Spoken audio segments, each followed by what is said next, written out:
धर्मसभा को मंगलाचरण के माध्यम से प्रारंभ करने के लिए यहाँ पर आमंत्रित कर रहा हूँ। श्रीमती वर्षा जैन कृपया यहाँ पर आएं और मंगलाचरण के माध्यम से आज की धर्मसभा का शुभारंभ करें। आइए श्रीमती वर्षा जैन। पंच परमेष्टि भगवान की जय। बोलो 2400 तीर्थंकर भगवान की जय। बोलो सौम्य नंदिनी माता जी की जय। बोलो आरिका संघ की जय। गुरु वचनों को रखना संभाल के, जिनके वचनों में गहरा राज है, जिसने जानी है महिमा गुरु की, उसका डूबा कभी ना जहाज है। गुरु वचनों को रखना संभाल के, हर वचन में गहरा राज है, जिसने जानी है महिमा गुरु की, उसका डूबी कभी ना जहाज है। दीप जले और अंधेरा मिटे ना, ऐसा कभी हो सकता नहीं। दीप जले और अंधेरा मिटे ना, ऐसा कभी हो सकता नहीं। ज्ञान सुने और विवेक न जागे, ज्ञान सुने और विवेक न जागे, ऐसा कभी हो सकता नहीं।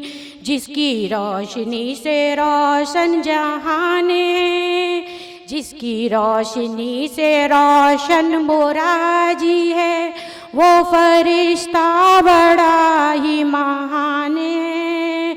जिसने जानी है महिमा गुरु की, उसका डूबी कभी ना नाव है।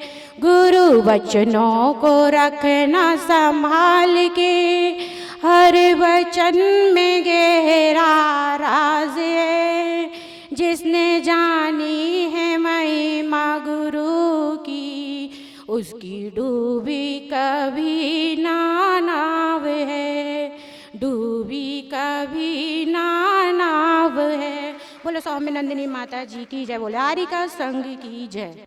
मंगलाचरण की प्रस्तुति के उपरांत अब मैं परम पूज्य 105 आरिका सुयोग्य नंदिनी माता जी के श्री चरणों में समस्त दिगंबर जैन समाज सागर की ओर से त्रैबार बंदामी निवेदित करते हुए निवेदन करते हैं। हे माता जी, आप हम सभी के लिए जिनवाणी की मंगलमय देशना का लाभ कराएं। सभी लोग अपने स्थान पर बैठे बैठे त्रैबार बंदामी बोलेंगे। हे माता जी, बंदामी बंदामी बंदामी। सभी लोग अपने दोनों हाथ जोड़ेंगे, दोनों नेत्रों को बंद करेंगे, रीढ़ की हड्डी को थोड़ा सा सीधा करेंगे और परम पिता परमात्मा का स्मरण। ओम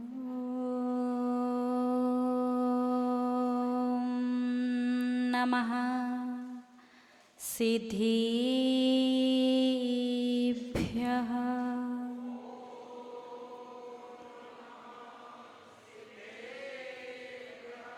ओम नमः सिद्धिभ्यः।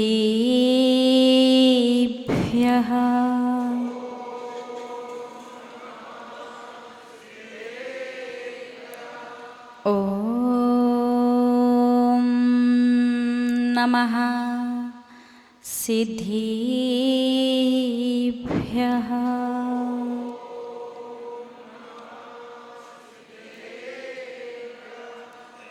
मंगलम भगवान अरिहन्, मंगलम भगवान जिनः, मंगलम प्रथिमाचार्यो, मंगलम वृषभेश्वरः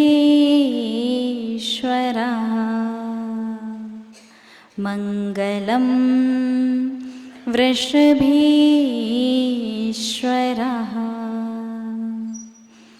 जय बोलिए त्रिकालवर्ती त्रैलोक्य पूज्य विश्वाराध्य पंच परमेष्ठी भगवान की। आदि ब्रह्मा आदिम तीर्थंकर वृषभ देव श्री आदिनाथ भगवान की। अष्टम तीर्थंकर श्री चंदा प्रभु भगवान की। श्री अरिष्ट नेमिनाथ भगवान की। विश्व वंदनीय भगवान महावीर स्वामी की। परम गुरु परम पिता परमात्मा 1008 श्री सीमंदर स्वामी भगवान की। 20वीं सदी के प्रथमाचार्य चारित्र चक्रवर्ती आचार्य भगवंत श्री शांति सागर जी मुनि महाराज की। अभीष्ण ज्ञानोपयोगी आचार्य गुरुदेव श्री वसुनंदी जी मुनि महाराज की। रत्नत्रयधारी तपोधन श्रेष्ठ मम शिक्षा गुरु परम श्रद्धेय गणनीयारिका श्री सौम्यनंदिनी माता जी की। अहिंसा प्रधान श्रीमद जैन धर्म की। परम पूज्य 105 आरिका श्री सुयोग्य नंदिनी माता जी की। आरिका संघ की। धर्म स्नेही आप सभी भव्य महानुभाव थोड़ा सा आराम से रिलैक्स होकर के बैठ जाओ।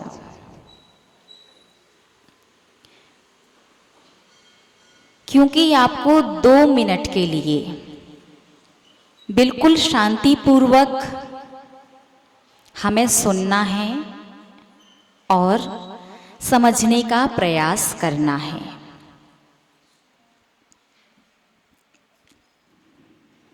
मान लीजिए कि अब आपके पास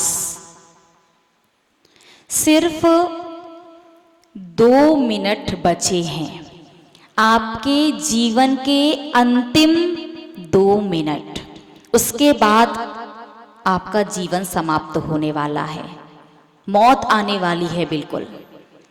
और इन 2 मिनट में आपके पास आपका मोबाइल फोन है और आपके पास मौका है कि आप किसी भी एक व्यक्ति को फोन लगा सकते हैं और उस व्यक्ति से कोई भी एक बात कर सकते हैं। आपको जवाब नहीं देना, तो आपको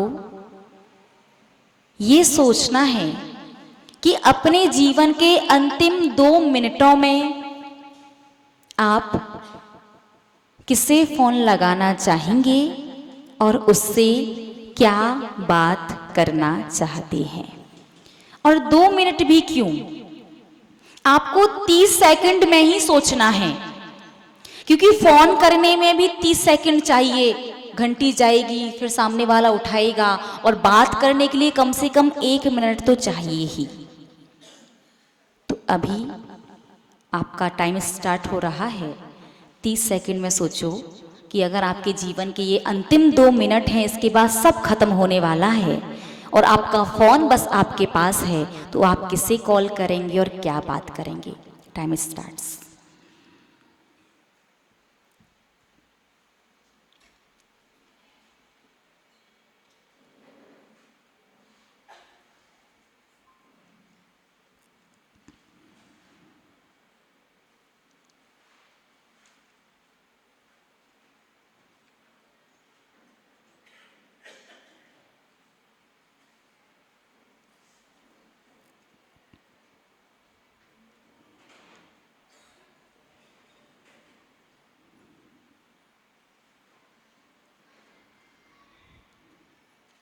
टाइम अप। महानुभाव, जो ये 30 सेकंड मिली थी, इन 30 सेकंडों में आपसे सोचने के लिए कहा गया था।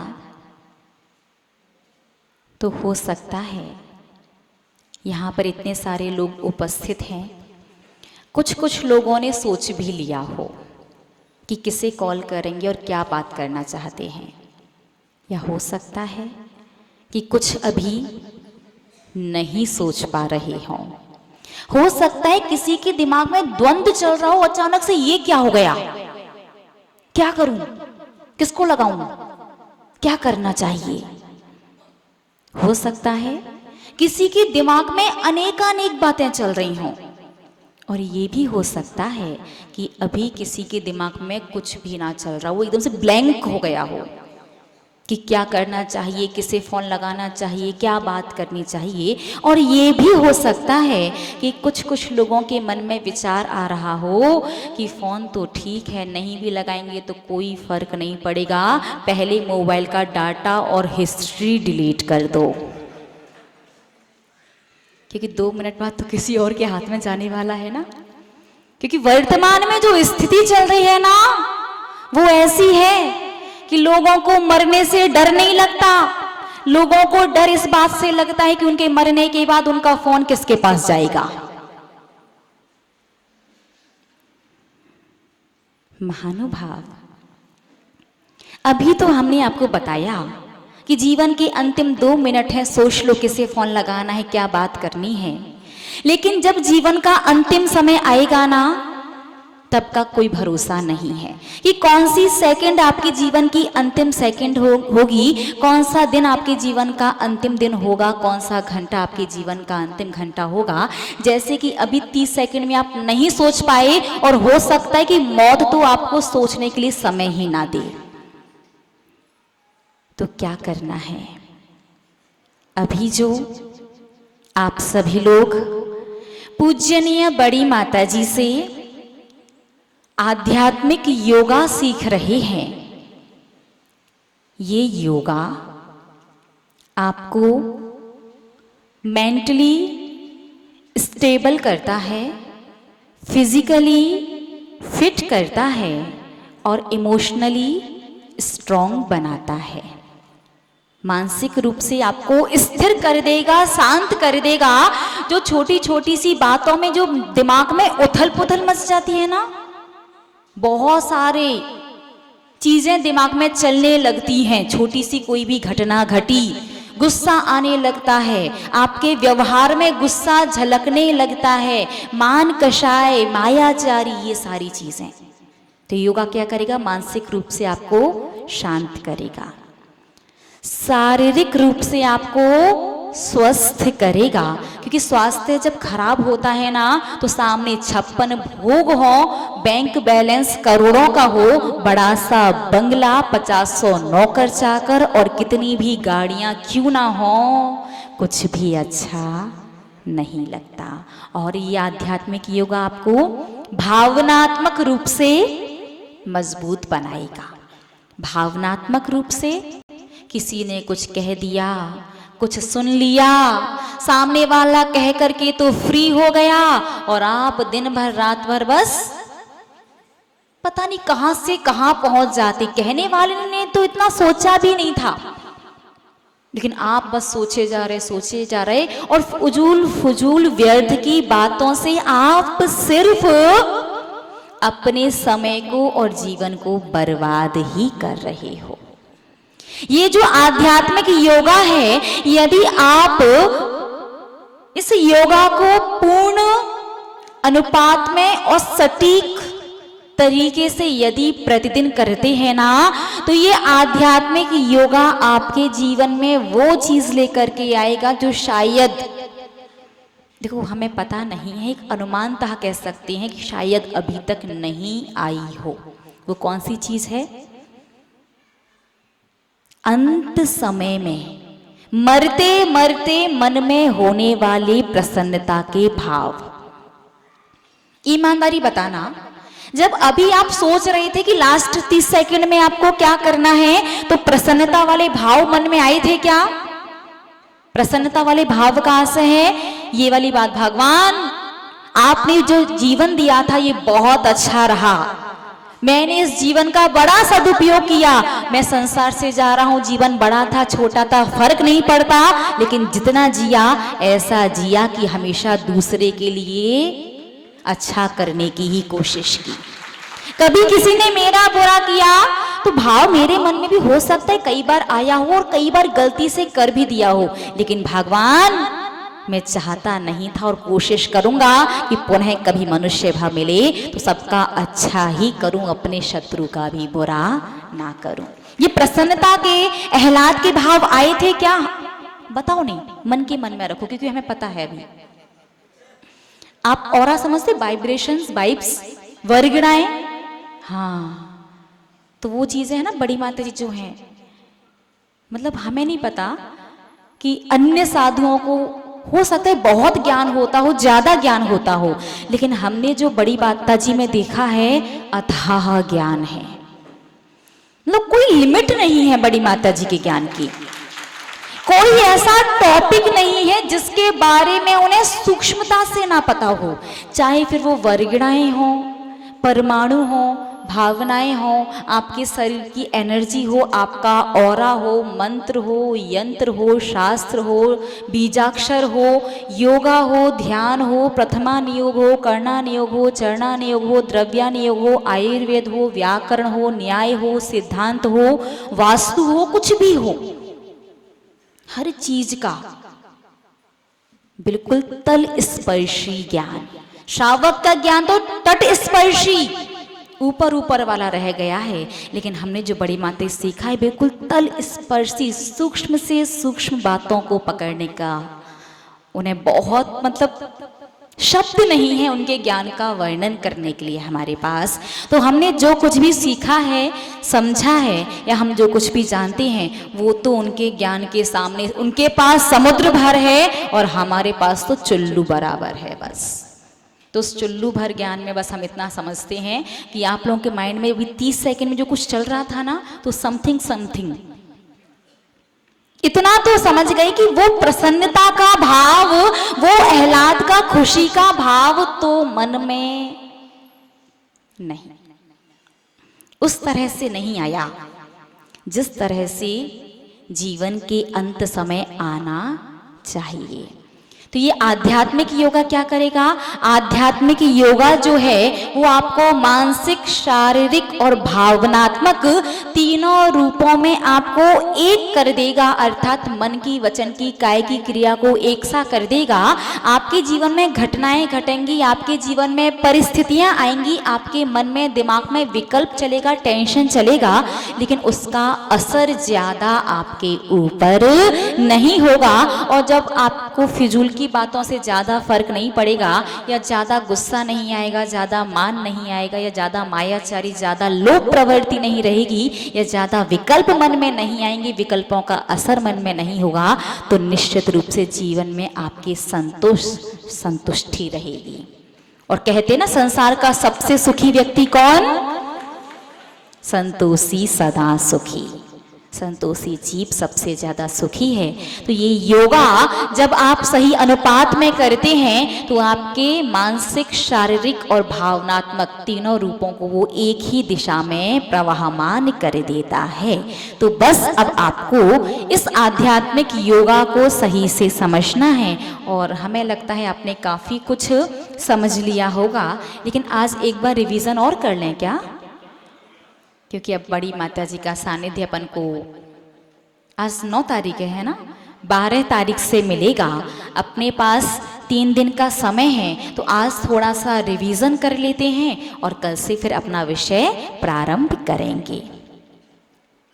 तो पहले आप एक बार हमें ध्यान से सुने और अपने जो आपने 2 दिन में सीखा है उसे मिलाते जाएं, और फिर कोई प्रश्न होगा तो पूरा सुनने के बाद आप हमसे वो प्रश्न पूछ सकते हैं।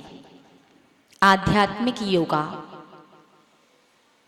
आपको प्रातः काल करना है, लेकिन यदि कभी कोई परिस्थिति ऐसी आ जाती कि अचानक से आप भूल जाते हैं या नहीं कर पाते हैं, तो पूरे 24 घंटे में कभी भी कर सकते हैं। ये तो पहली बात हुई। दूसरी बात, आप आध्यात्मिक योगा नहा धो करके या बिना नहाए कैसे भी कर सकते हैं, लेकिन यदि बिना नहाए कर रहे हैं तो आपको अपने हाथों की शुद्धि और मुख शुद्धि का ध्यान रखना पड़ेगा। मुख शुद्धि नहीं है तो कुल्ला करके और हाथों को धो करके ही ये आध्यात्मिक योगा आपको करना है। ठीक है।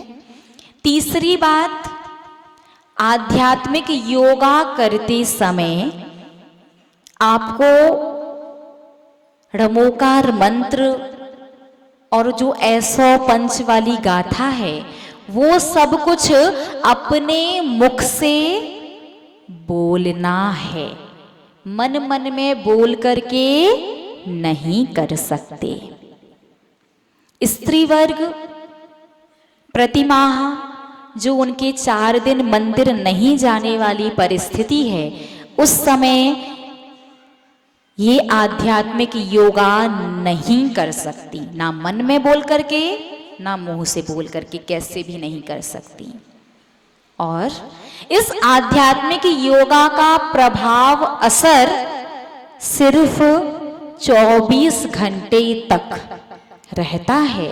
24 घंटे पूरे होने के भीतर भीतर आपको ये दोबारा कर लेना चाहिए, नहीं तो 24 घंटे के 2, 5, 10 मिनट आगे पीछे भी कर सकते हो, लेकिन ज्यादा गैप कर दोगे ना तो बीच में कोई भी नुकसान आपको हो सकता है। बातें समझ में आ गई ना? तो अब देखिएगा कि प्रारंभ कहाँ से होता है और इसका अनुपात क्या है, सटीक किस प्रकार से किया जाता है। रिवीजन करना है ना या सीधे विषय शुरू कर दें? बोलिए ना, रिवीजन।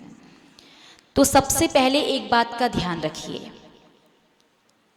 5वें पद में आपको क्या करना है, जमीन से थोड़ा सा ऊपर उठना है। तो उठने का प्रयास करो, यदि आप उठ सकते हैं तो। नहीं उठ सकते तो आप अपने दोनों हाथों को भूमि का स्पर्श करते हुए, या आप कुर्सी के ऊपर बैठे हैं तो कुर्सी के जो हैंडल होते हैं उनका स्पर्श करते हुए अपनी क्रिया करनी है, जबरदस्ती नहीं करनी। और दूसरी बात, यदि आप आलती पालती लगा के तो नहीं उठ पा रहे हैं, लेकिन पद्मासन लगा करके उठ पा रहे हैं, तो आपको योगा प्रारंभ करने से पहले ही पद्मासन लगाना है, बीच में पद्मासन नहीं लगा सकते। लेकिन एक और बात ध्यान रखना, यदि उठते बनता है तो उठने का ही प्रयास करो, ताकि आपका चौथा जो चक्र है, चौथी जो सुरक्षा परत, सुरक्षा घेरा है, वो भी मजबूत बने। क्योंकि आप सिर्फ क्रिया करेंगे, नहीं उठेंगे, तो चौथी लेयर जो है ना वो उतनी मजबूत नहीं बनेगी। लेकिन फिर भी घबराने की आवश्यकता नहीं है, क्योंकि 4 से पहले की और बाद की जो 3 सुरक्षा परतें हैं, सुरक्षा चक्र हैं, सुरक्षा लेयर हैं, वो बहुत स्ट्रॉन्ग हैं, यदि आप सही से करेंगे तो। ठीक है ना, बात समझ में आ गई? उठ सकते हैं तो उठिए, आलती पालती से नहीं उठ सकते तो पहले ही पद्मासन लगाइए, बीच में नहीं लगा सकते। और जबरदस्ती नहीं करनी है, क्रिया तो करनी है, लेकिन जबरदस्ती करोगे तो बाद में कहो परेशानी हो गई, तो ध्यान रखना। ठीक है ना? तो सबसे पहले आप अपना आसन लगाएंगे, पद्मासन लगाना है या आलती पालती, वो आप देख लीजिएगा। आसन लगाने के बाद सबसे पहले अपने दोनों हाथों को श्रीफल की तरह जोड़ेंगे, क्योंकि श्रीफल को कल्प वृक्ष का फल कहा जाता है। कल्प वृक्ष के फल का आशय है ऐसा पेड़, ऐसा वृक्ष जिसकी कोई भी चीज व्यर्थ ना जाती। यद्यपि 10 प्रकार के जो कल्प वृक्ष होते हैं वो अलग चीज है, 10 प्रकार के कल्प वृक्ष अलग चीज है, लेकिन नारियल के पेड़ को भी कल्प वृक्ष ही कहा जाता है, कल्प वृक्ष का फल कहा जाता है, क्योंकि नारियल के पेड़ की हर एक चीज काम में आती है। और जीवन को जीने के लिए सिर्फ नारियल की ही जरूरत है, बाकी कुछ नहीं चाहिए। कैसे? नारियल की जटा से नीचे की जमीन बना लो, उसका जो हार्ड जो खोपरा होता है ना, उससे क्या बोलते हैं, अरे वो पत्थर जैसा होता है कड़क, नरेटी, नारियल की नरेटी, उस नरेटी से छप्पर बना लो। छप्पर समझते, सिर पर छत बना लो जो सर्दी गर्मी बारिश से रक्षा करेगी। प्यास लगे नारियल का पानी पी लो, और भूख लगे तो नारियल खा करके भूख शांत कर लो। जीवन जीने के लिए यही तो चाहिए। नारियल के पत्ते का या जटाओं का आप कपड़े भी बना सकते हैं। देखो एक एग्जाम्पल दे रहा है ताकि आप इजीली समझ जाएं। जीवन जीने के लिए सिर्फ नारियल, नारियल की हर चीज का उपयोग होता है, इसलिए नारियल को कल्प वृक्ष का फल कहा जाता है। तो जब आप श्रीफल की तरह हाथ जोड़ते हैं, इसका एक अभिप्राय ये भी होता है कि जीवन से लेकर के मृत्यु तक जैसे नारियल की आवश्यकता है जीवन यापन करने के लिए, उसी प्रकार हे परमपिता परमात्मा धर्म भी मेरे साथ जीवन से लेकर के मृत्यु तक रहे। ठीक है। और दूसरी बात, नारियल में यदि दरार हो तो उसका पानी बह जाता है। ठीक उसी प्रकार से देखो, यदि आप हाथ ऐसे जोड़े लेकिन यहाँ पर गैप यदि रहता है तो आपका पुण्य भी बह जाया करता है। तो अपने हाथों को जोड़ना कैसे है, तो पहले अपनी सिद्ध शिला मिलाओ, हृदय रेखा जो होती है उससे मिलाओ, फिर अपने दोनों हाथों को ऐसे टर्न करो। थोड़ा सा दबाव बनाना पड़ेगा, बस एक बार बना लो। 24 घंटे में बस एक बार अच्छे से हाथ जोड़ लो, यहाँ पर गैप ना हो, बाकी अगली बार आप गैप के साथ भी जोड़ोगे तो चलेगा। तो प्रातःकाल जब आप आध्यात्मिक योगा करने वाले हैं, वज्र पंजर सुरक्षा कवच करने वाले हैं, उसे पढ़ने वाले हैं, उस समय आप अपने हाथ सही से जोड़ लीजिएगा और अपने अंगूठे का जो ये वाला हिस्सा है, इस हिस्से को अपने आज्ञा चक्र पर, अर्थात दोनों भौं के बीच में जो ये वाला स्थान होता है ना, यहाँ पर लगा करके क्या बोलना है, हे भगवान नमोस्तु नमोस्तु नमोस्तु। और जब नमोस्तु बोलेंगे तो आपका सिर झुका हुआ होना चाहिए। और किन्हें नमस्कार करना है, जिस मंदिर में आप आज दर्शन करने गए थे सबसे पहले, उस मंदिर के जो मूल नायक भगवान होंगे उन्हें। बात समझ में आ गई। वैसे आप लोग जहां रहते हैं, जिस मंदिर की सदस्यता, ऐसा होता है ना, सदस्यता होती है मंदिर, जिसे पता चल जाता है कि किस मंदिर में कितने परिवार हैं लगभग, हाँ ऐसा रहता है ना। या जिस मंदिर में आप रोज जाते हैं, उन्हीं मंदिर के मूल नायक भगवान को याद करके नमस्कार करना है। लेकिन इस योगा में ऐसे है कि जिस दिन आप सबसे पहले जिस मंदिर के दर्शन करने गए थे, उस मंदिर के, लेकिन गए थे मतलब कल गए थे, क्योंकि आज कर रहे हैं, अभी तो जाएंगे। तो कल जिस दिन सबसे पहले मंदिर के दर्शन करने गए थे, उस मंदिर के जो मूल नायक भगवान हैं, उन्हें नमस्कार करना है बिना नाम लिए। ठीक है, पहली बात। तो आपने दोनों हाथों को श्रीफल की तरह जोड़ा बिना गैप के, और आज्ञा चक्र पर लगाते हुए हे भगवान, आप लोग करो, हम थ्योरिकल बोल रहे हैं, प्रैक्टिकल करो ताकि पता चल सके। हे भगवान नमोस्तु नमोस्तु नमोस्तु। बिल्कुल ठीक। सिर को झुकाने का ध्यान रखना, ऐसे डूठ जैसे अकड़ के मत खड़े रहना, नहीं तो हाँ, सबसे पहले आंधी और तूफान में जो अकड़ करके खड़ा रहता है वो वृक्ष सबसे पहले टूटता है। ऐसे अकड़ जाओगे ना नमस्कार करते समय, तो कर्मों की आंधी और तूफान में भी समझ जाएगा। नमोस्तु करने के बाद फिर क्या करना है, णमो ओम नमो अरिहंताड़म। और ये बोलते हुए ध्यान रखना है, आपको अपने सिर का स्पर्श करना है, मस्तिष्क का नहीं। और सिर प्रारंभ होता है जहां से बाल शुरू होते हैं, अर्थात यहां से। और इसका ये मतलब बिल्कुल नहीं कि जिनके सिर पर बाल नहीं है वो पीछे पीछे करें,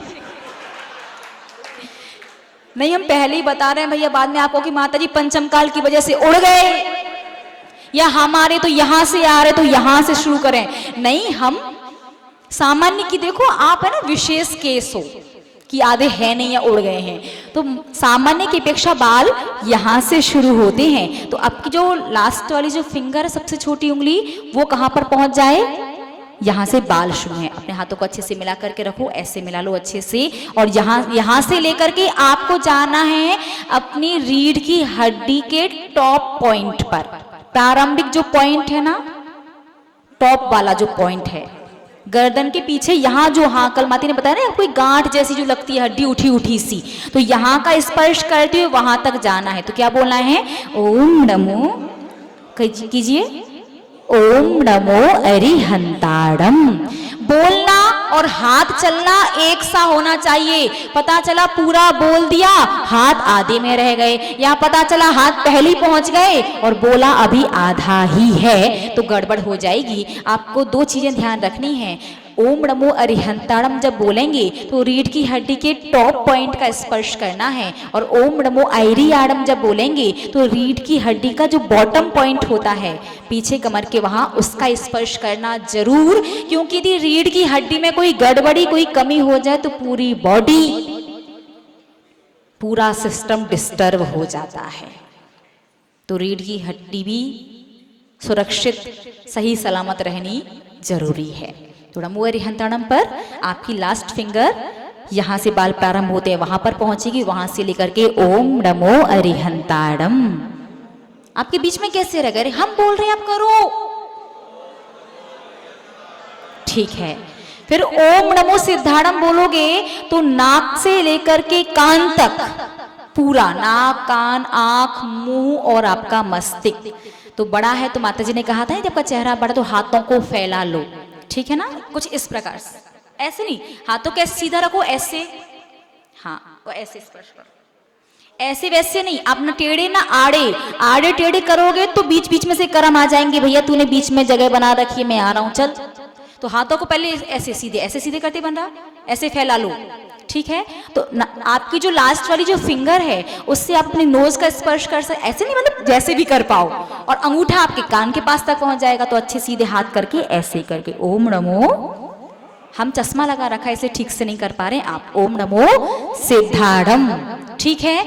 इसके बाद ओम नमो आइरियाड़म, और सिद्धाड़म कह रहे हो तो नाक और कान का ही ध्यान नहीं रखना, मुख का भी ध्यान रखना, नहीं तो जीभ बोल बाल के अंदर हो जाती, टूटते तो दांत आएंगे, और दांत टूट गए तो बाफले कैसे खे हो, ठीक है। चलिए सारी चीजें है ना, तो मुख भी आपकी जो ये चीज है जैसे भी बने, मतलब हम तो एक आपको इजी वे बता रहे हैं, आप सरलता से कैसे कर सकते हैं, आपकी सुविधा जैसे बने, बस ध्यान ये रखना हाथ सीधा ऐसे हो, ऐसे ऐसे नहीं करना, ठीक है। ऐसे करके अपने मुख तक का, होठ का, नाक का, कान का सबका स्पर्श करके ओम नमो सिद्धाड़म। इसके बाद ओम नमो आइरियाड़म। तो ओम में सिर्फ गर्दन ले लो, ओम, फिर गर्दन से लेकर के नाभि तक नमो में आ, नहीं ओम में पूरा आना पड़ेगा, नहीं तो हाथ रह जाएंगे, हाँ हाँ हाँ भैया ठीक है। ओम में यहां से लेकर के आपकी थोड़ी से लेकर के, क्योंकि सिद्धाड़म में यहां तक हुआ था, ये बाकी है, थोड़ी टूट गई तो पूरी सुंदरता बिगड़ जाएगी, फिर कहोगे मुंह दिखाने के नहीं रहे, और आजकल मुंह दिखाई में सब कुछ मिलता है। तो कहां से?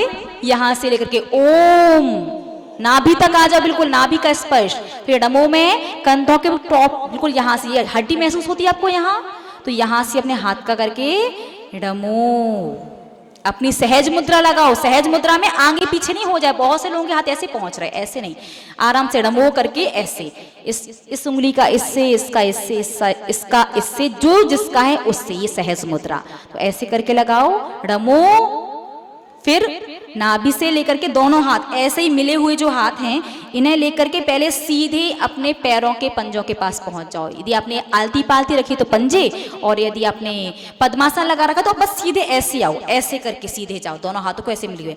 नमो हो गया, ओम नमो, फिर यहां से आई में यहां नीचे, फिर री जब बोलोगे तो दोनों हाथों को ऐसे करके अपने घुटने से होती हुई जंघा का स्पर्श करके पीछे कमर के स्पर्श, कमर को स्पर्श करते हुए रीढ़ की हड्डी का बॉटम पॉइंट का स्पर्श करना है, ठीक है। तो आप करो, हम बोल रहे हैं ओम नमो, क्या कर रहे हैं, ये क्या, ये तो करो, ओम नमो आई, ऐसे नहीं, आई में दोनों हाथ नाभि से सीधे जाएंगे, क्योंकि ऐसे चले गए तो बहुत मामला गड़बड़ हो जाएगा। आई में सामने से जाएंगे, दोनों हाथ इस पर सीधे, साइड में खोलो नहीं, सीधे दोनों हाथों को ऐसे लेकर के जाओ। हाँ सीधे, आई में नीचे, घुटने पर नहीं जाएंगे, आई में नीचे जाएंगे, नीचे सीधे ऐसे आ जाओ, नीचे लेके आओ, सामने से लेके आओ ना। हाँ ऐसे करके नीचे तक आओ।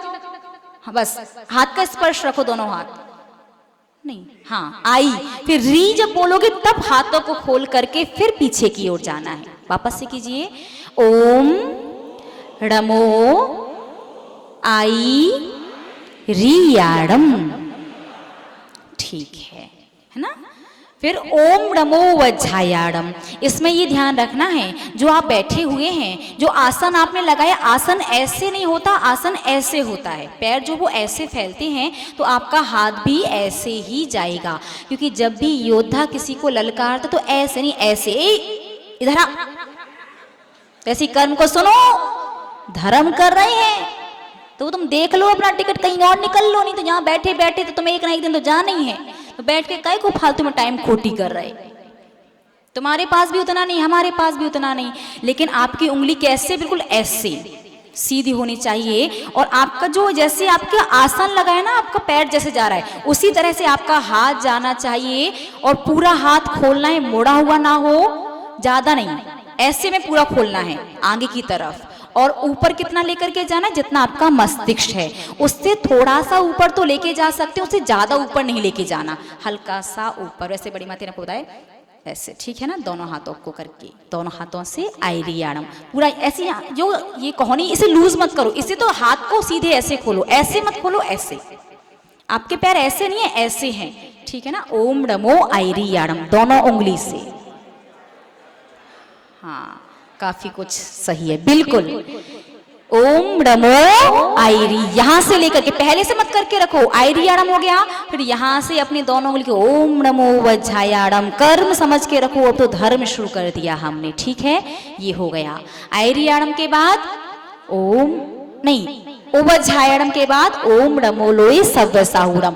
तो अपने दोनों हाथों को विपरीत दिशा में, क्योंकि आप करना तो अच्छा चाहते हो लेकिन कर्म कर गलत देते हैं, तो कर्म तुम अलग जाओ और हम अलग जाएंगे। तो दोनों हाथों को ऐसे रखना है और जमीन से उठने का प्रयास करना है। उठ सकते हैं तो जरूर उठिएगा, और नहीं उठ पा रहे तो जबरदस्ती नहीं करनी है। उठ गए तो आपका चौथा चक्र भी बिल्कुल स्ट्रांग बन जाएगा, और नहीं उठ पा रहे हैं तो थोड़ा बहुत कमजोर रह भी जाएगा, तो उतना नुकसान नहीं है। तो ओम नमो लोए सव्यसाहूरम में हल्का सा उठो, ज्यादा नहीं उठना, और झूला तो बिल्कुल मत झूलना, हल्का सा उठो और बस, ठीक है।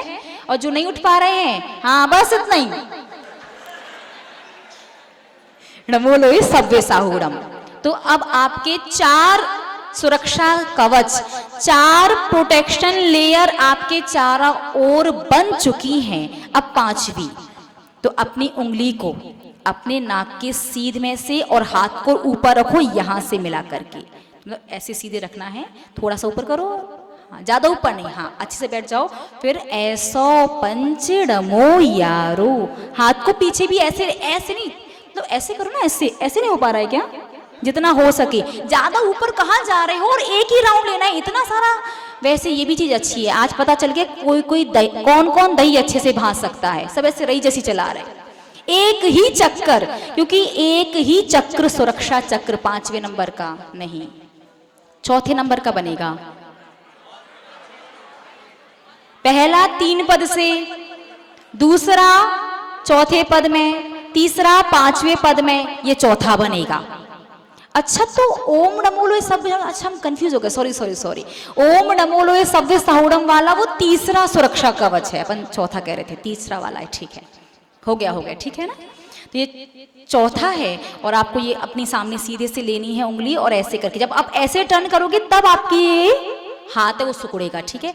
ओम नहीं, ऐसो पंच नमो, और पूरा हाथ, मतलब हम नहीं घुमाएंगे, आप, हाँ ऐसो पंच नमो यारो तक आधा पहुंचो। फिर सब क्या कर रहे हैं, 4 ऐसो पंच नमो यारो सव पाव पणासरो, हाँ यही तो है, कंफ्यूज कर रहे हैं। जो 2 पद, जो पहली लाइन है उसमें एक चक्र बनाना है, आधे में आधा पद पढ़ना, एक पद पढ़ना है और आधे में दूसरा पद। तो पहले ऐसो पंचड़मो यारो आधा, फिर सव पाव पणासड़ो। तो हमने आगे से कर लिया, लेकिन आपको सीधा घुमाना, आपको बीच में से छोड़ के नहीं आना। सव पाव पणासड़ो में आपकी उंगली वापस हाथ सीधा होकर के सामने पहुंच जाए, ठीक है। उसके बाद मंगलाड़म च सव्यसिम, अशुभ का, गलत का, पाप का विसर्जन, भगवान का आशीर्वाद और शुभ का ग्रहण। अंदर भैया नहीं, दूसरों को नहीं, अपना अपना देखो। हम भोजन करते तो हमारा पेट भरता, आप भोजन करते तो आपका पेट भरता। तो हमने योगा किया, आध्यात्मिक योगा, तो किसकी सुरक्षा कहते नहीं है, लेकिन होती है सिर्फ एक ही की। तो ऐसो पंचड़मो यारो सवा पावा पणासड़ो। उसके बाद मंगलाड़म च, बहुत दूर से नहीं, अपने पास से, मतलब अपने दोनों घुटनों के थोड़े दूर से, वहां से अपने हाथों को रखो यहाँ, ठीक है, जैसे होता है। क्या बोलना है? मंगलाड़म च, हाँ, सव्यसिम, ऐसे नहीं करना, मंगलाड़म च सव्यसिम। और पड़वम होई मंगलम, ये छठवा चक्र के लिए कहाँ नमस्कार करना है? सहस्त्रार्ध चक्र पर। भगवान अब मैं भी बॉटम से टॉप पर पहुंच गया हूँ। ये छठवा चक्र ध्यान रखना, ये वाला हिस्सा जो है ये यहाँ लगे। इसके बाद 5 चुटकी, 7वां आपका अंतिम चक्र। पहली चुटकी ना बाहर ना भीतर, कोशिश करो आपका जो घुटना है ठीक उसके सीधे पैर के सीधे घुटने के ठीक ऊपर आपका मस्तिष्क का लेवल लेते हुए पहली चुटकी 1, बोलना नहीं है लेकिन, दूसरी सीधी कंधे के ऊपर वही लेवल 2, तीसरी ठीक पीछे, फिर चौथी को ठीक उल्टे कंधे के ऊपर और 5वीं को ठीक सीधे घुटने के ऊपर। बस इतना सा है चुटकी। अच्छा आप बजाएंगे तो बजाओ, हम बोले अनुपात समझ गए ना? अनुपात, बजाने के चक्कर में अनुपात भूल गए सैंकी भैया जी। बजाना ही नहीं है, कहा पहली चुटकी पहले घुटने पर, दूसरी चुटकी दूसरे कंधे पर, तीसरी चुटकी ठीक पीछे बीच में, चौथी चुटकी उल्टे कंधे पर और 5वीं चुटकी उल्टे घुटने के ऊपर। इतना सा है बस। समय भी पूरा ही ले लिया हमने, ठीक है ना? अभी समझ में आ गया ना? तो ये है पूरे आध्यात्मिक योगा का अनुपात, उसका सटीक जो भी आपको करना है। धर्म स्नेही महानुभाव, जैसा कि पूज्यनीय बड़ी माता जी ने पूर्व में भी बताया था कि यदि सिद्धांत के हिसाब से हम सीधे सीधे आपको समझाएं तो आप बस इतना समझ लो कि आध्यात्मिक योगा आपके जीवन में आने वाले अशुभ कर्मों को, अशुभ घटनाओं को 90% तक टाल देता है। सिर्फ 10% रहती हैं, जिनका एग्जाम्पल माता जी ने दिया था कौन सी बीमारी से? लीवर वाली से। कि मान लीजिए ऐसा कोई कर्म उदय में आने वाला है जिससे आपका लीवर डैमेज होने वाला हो, लीवर ट्रांसप्लांट करवाने की सिचुएशन पैदा हो जाए कि बिना लीवर बदलवाए अब काम नहीं चल सकता, और यदि आपने आध्यात्मिक योगा किया है उसके बाद वो वाला कर्म उदय में आया है, तो वो आपका जो आध्यात्मिक योगा है वो क्या करेगा? वो लीवर डैमेज वाली चीज को चेंज करके डायरिया में बदल देगा। यानी जहां आपको पूरे जीवन भर भोजन पचे ना और पचाने के लिए लीवर बदलवाना पड़े, और बदलने के बाद भी कोई गारंटी नहीं कि सक्सेसफुल रहेगा या नहीं, वहां बस एक दिन का भोजन नहीं पचेगा, डायरिया हो गया, दस्त लगे, खाया पिया निकला, बात खत्म। इतना तक ये आध्यात्मिक योगा परिवर्तित कर देता है। वर्तमान की हमें 1-2 घटनाएं याद आ रही हैं, संक्षिप्त में आपको बता करके फिर अपन अपनी सभा को समाप्त करेंगे। आज से लगभग 12 साल पहले की घटना है, कि उससे पहले का तो हमें ज़्यादा कुछ पता नहीं है, क्योंकि एक चीज़ हमने देखी है पूज्यनीय बड़ी माता जी की, कि वो अपने स्वमुख से कभी भी, जिसमें उनकी विशेषता या उनका विशेष इन्वॉल्वमेंट रहता है या उनके आशीर्वाद से कृपा से यदि कुछ हुआ होता तो वो बताती नहीं। वो कहती सब भगवान की कृपा से और धर्म करने से हुआ। हाँ, निश्चित रूप से भगवान की कृपा और धर्म करने से ही समस्याओं का समाधान होता है, लेकिन कहीं ना कहीं बिना गुरु के तो उतना आराम से, उतनी आसानी से नहीं हो सकता। यदि हो सकता होता तो आज तक हो नहीं गया होता। फिर मोक्ष जाने के लिए भी अरिहंतों को, सिद्धों को गुरु के रूप में क्यों स्वीकार करना पड़ता है? तो पहले की तो ज़्यादा हमें नहीं पता, लेकिन बात का हमें ज़रूर पता है। आज से 12 साल पहले की बात है। माता जी ने आगरा में और आगरा के आसपास आध्यात्मिक योगा के बारे में सिखाया था, बताया था। काफ़ी सारे श्रावक करते थे। तो एक बार वो श्रावक बड़ी माता जी के पास आए और आकर के उन्होंने बताया कि माता जी जब से उन्होंने आध्यात्मिक योगा करना प्रारंभ किया है, जीवन में सच में बहुत पॉजिटिव चेंज देखने को मिला है उन्हें। लेकिन साथ ही साथ में एक दिन उनके साथ ऐसा हुआ कि वो किसी ज़रूरी काम से अपने घर से 40 किलोमीटर दूर जा रहे थे। रास्ते में उनका एक्सीडेंट हो गया और एक्सीडेंट इतना सीरियस वाला वो एक्सीडेंट था, इतना डेंजरस था वो कि जिस गाड़ी में वो बैठे थे ना, उसमें 9 लोग थे ड्राइवर सहित। 9 में से 8 तो ऑन द स्पॉट और एक बहुत ज़्यादा सीरियस कंडीशन में हॉस्पिटल में एडमिट, और ये आराम से हाथ पैर झड़ा करके खड़े हो गए। जब एक्सीडेंट हुआ तो ये बीच में बैठे थे, तो बीच वाला सबसे पहले दिक्कत में आता, क्योंकि आसपास से वो हो जाता ना। बीच में बैठे थे तो जैसे एक्सीडेंट हुआ, ऊपर की छत उड़ी, पता नहीं कैसे कर्मों ने इन्हें उछाला और ये जो सामने वाली जो बड़ा ट्रक था, उन 2 ट्रक के पहियों के बीच में जो गैप है, वो ये गैप में आ गए और बच गए। तो हल्की फुल्की सी खरोच आई थी। ये आज से 12 साल पहले की बात है। और ये एक और है जो हमें याद है, सन 2019 की बात है।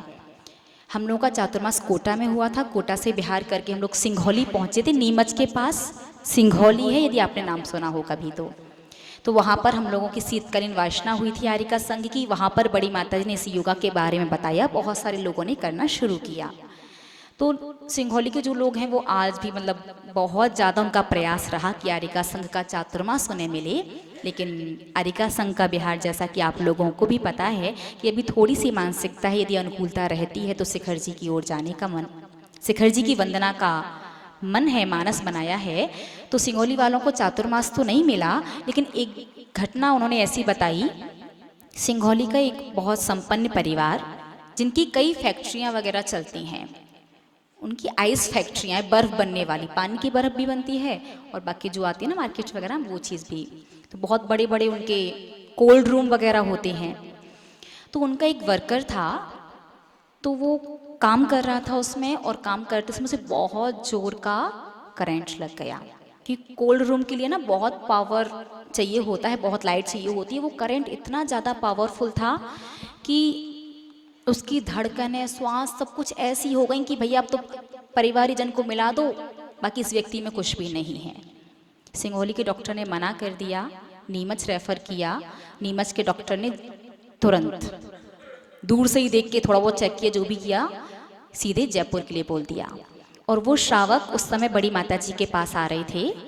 तो जब उनके पास समाचार पहुंचा कि आपके जो फैक्ट्री में काम कर रहे थे वर्कर के साथ ऐसा ऐसा हुआ है, उनने अपनी गाड़ी वहीं रुकवाई, गाड़ी में से निकले, हाथ पैर धोए, जमीन वगैरह, रोड, सड़क साफ की, सड़क पर आसन लगा करके बैठ गए। बैठ करके आंखें बंद की और आंख बंद करके कल्पना की कि मेरे सामने मेरा वो वर्कर बैठा हुआ है और ऐसे ऐसे वो आध्यात्मिक योगा कर रहा है। मतलब खुद कर रहे थे। आप रैकी समझते हैं ना, समथिंग समथिंग उसी से रिलेटेड है ये। तो ऐसे उन्होंने कल्पना की वो बैठा है, वो ऐसे कर रहा है पूरा आध्यात्मिक योगा, और कर ये रही थी। 5 मिनट तो तब हुए जब वहाँ से फोन आ गया कि उस वर्कर को होश आ गया है। तो 2 हॉस्पिटल, बड़े बड़े डॉक्टर ने कह दिया कि बस आप ले जाके खर्चा बढ़ा रहे, बाकी कुछ नहीं हो सकता। जयपुर पहुंचने से पहले उसे होश आ गया। जयपुर पहुंचते पहुंचते तो उसकी स्थिति काफ़ी हद तक नॉर्मल हो गई थी, ड्रिप वगैरह चढ़ के उसका काम हो गया।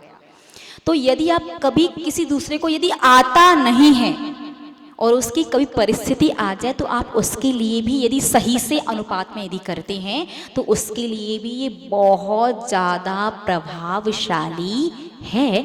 इसीलिए इसे वज्र पंजर सुरक्षा कवच भी कहा जाता है, जो वज्र की तरह अभेद है। 7 सुरक्षा चक्र, 7 लेयर आपके चारों तरफ बन जाती हैं। कर्म आएगा भी तो कितना भेदेगा, वो अंदर तक जाते जाते जाते जाते इतना कमजोर। आप खुद देखो ना कि किसी चीज को खोलते खोलते आप भी थक जाते कि नहीं थक जाते, फिर लास्ट में आपकी हालत क्या होती है? हाँ भैया निकालना है, करना तो है ही है। सामान्य कर्म तो बाहर से ही निकल लेंगे और बाकी विशेष कर्म जो होंगे वो सिर्फ 10%। देखो कर्म किया है, गलती की है तो फल तो मिलेगा, भोगना तो पड़ेगा। तो ये भी बहुत बड़ी बात है कि 10% में निकल जाए। कम से कम ये मनुष्य पर्याय, मनुष्य जन्म जैन कुल मिला है, जीवन में कुछ ऐसा तो करके जाएं कि जब जीवन का अंतिम समय आए तो उस समय मन में प्रसन्नता का भाव हो। ये ना लगे कि अरे ये करना रह गया, वो करना रह गया, भगवान जी धर्म कर लें, नमोकार मंत्र पढ़ लें, कोई दीक्षा दे दे, कोई कुछ सुना दे। ये सब चीज़ें तो होती हैं, वो अलग हैं, लेकिन अंत समय जब बिल्कुल आपका आ जाए, आपको महसूस होने लगे कि अब पैर के अंगूठे से आत्मा ने अपने आप को संकुचित करना, प्राणों ने निकलना प्रारंभ कर दिया है। क्योंकि जिसके निकलते उसे एहसास होता है कि अब कहाँ कहाँ से प्राण चल चल के आ रहे हैं, बहुत कष्ट होता है। उस समय आपके मन में क्या खुशी होनी चाहिए? धन्यवाद भगवान आपका जो मुझे मनुष्य भव जैन कुल मिला और मुझे खुशी है इस जैन कुल में जन्म लेकर के मैं कुछ तो अच्छा कर पाया। मैंने कम से कम अपने मनुष्य भव को सार्थक करने का प्रयास किया और मुझे आगे जब भी जन्म मिले, गर जन्म हो दोबारा मानव जन्म मिले, फिर से यही जिनाले जिनवर शरण मिले। भगवान एक बार और देना ताकि चतुर्थ काल में मैं पुनः मनुष्य भव में जन्म लेकर के पुरुष वन की दीक्षा लेके मोक्ष प्राप्त कर सकूं।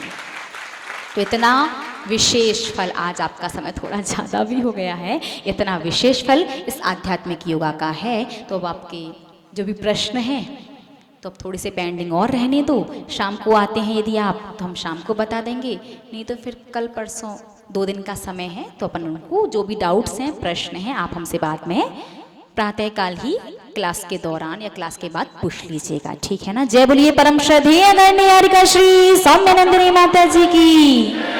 इतनी जोर से बोली बताओ, बड़ी माता जी ने ही तो ये आध्यात्मिक योगा आप लोगों को बताया है, सिखाया है, तो उपकारी है अपन सभी की, जो इतनी अनमोल जीवन की एक अनमोल वस्तु सौंप दी कि जीवन के अंत समय तक जो सबसे ज्यादा काम आएगी। तो ऐसी परम श्रद्धेय पूज्य गुरु माँ का आभार व्यक्त करती हुई एक बार जोर से उनका जयकार और उसके बाद उन्हें वंदना में प्रेषित करेंगे यहीं से। जय बोलिए परम श्रद्धेय आदरणीय हारिका श्री सौम्यनंदिनी माता जी की। वंदामी माता जी, वंदामी माता जी, वंदामी माता जी। हाँ मंत्री जी। परम पूज्य 105 आरिका श्री सुयोग्य नंदिनी माता जी की, आरिका संघ की। देखिए हम सभी लोग जानते हैं जब हम मंदिर में जाते हैं, जिनेंद्र भगवान के दर्शन करने जाते हैं तो हम 3 बार नमोस्तु नमोस्तु नमोस्तु बोलते हैं। 3 ही हम परिक्रमा लगाते हैं जिससे हम जन्म जरा मृत्यु के से हमारा छुटकारा हो जाए और भगवान के आवामंडल की वरगड़ा हमारे अंदर आ जाए। हम सामान्य श्रावकों के भी 3 आवश्यक नियम होते हैं, जिनेंद्र भगवान के दर्शन, पानी छान कर पीना और रात्रि भोजन का त्याग। हमारे लिए 3 शरण ही महत्वपूर्ण है, देव शरण, शास्त्र शरण और गुरु शरण। और जैन धर्म में 3 रत्न होते हैं, सम्यक दर्शन, सम्यक ज्ञान, सम्यक चारित्र। 3 का अंक बहुत महत्वपूर्ण होता है। बिना सम्यक दर्शन, सम्यक ज्ञान, सम्यक चारित्र के केवल ज्ञान प्राप्त नहीं हो सकता। इसलिए हमारे संघ में 3 नंबर माता जी बैठी हैं, जिनको मोक्ष मार्ग की ओर अग्रसर होना हो तो 3 नंबर माता जी के बताए हुए मार्ग का अनुसरण करें। निश्चित रूप से हम अपने जीवन का कल्याण कर सकते हैं। एक सूचना और है, 11 तारीख को परम पूज्य 108 आचार्य गुरुदेव अभीक्षण ज्ञान उपयोगी महामुनिराज का 35वां दीक्षा दिवस हम सभी लोग यहाँ पर बड़े ही धूमधाम से मनाने जा रहे हैं। जितने भी महिला मंडल बनीवन मोराजी से जुड़े हुए हैं या आसपास के महिला मंडल हैं, सभी महिला मंडल अपनी अपनी यूनिफॉर्म में आएंगे। हम सभी लोग उस दिन आचार्य श्री की पूजन करेंगे और उसके उपरांत माता जी के मंगल प्रवचन भी आचार्य श्री के विभिन्न संस्मरणों पर आधारित होंगे। नित्य तरीके से ताली बजाते हुए अरहम का पाठ। अरहम अरहम अरहम अरहम अरहम अरहम अरहम अरहम अरहम अरहम अरहम अरहम